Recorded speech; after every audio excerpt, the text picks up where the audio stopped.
আসসালামু আলাইকুম বন্ধুরা, কেমন আছেন সবাই? আশা করি সবাই খুব ভালো আছেন। আজকে নতুন একটি ভিডিও নিয়ে আসলাম। অনেক সময় আমরা বাড়ির আঙ্গিনায় বা খালি জায়গাতে এরকম কলা গাছ রোপণ করি। অনেক সময় কলা গাছ এমনিতেও জন্মায় খালি জায়গাতে। আর অনেক ক্ষেত্রে আমরা কি করি, কলা গাছের চারা আনি রোপণ করি।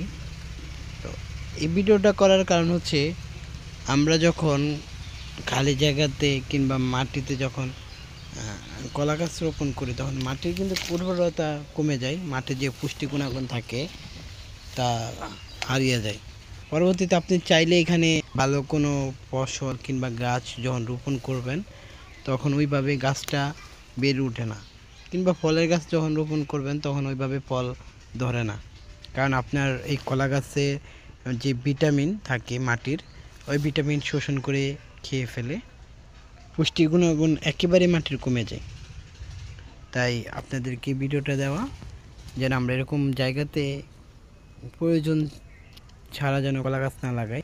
কারণ এইসব জায়গাতে যখন আপনি কলা গাছ রোপণ করবেন, তখন আপনি পরবর্তীতে চাইলে অন্য কোনো ফল ওইখানে ভালো ফল গাছ ভালো হবে না, বা অন্য কোনো গাছ লাগালে ওইভাবে পুষ্টি পাবে না।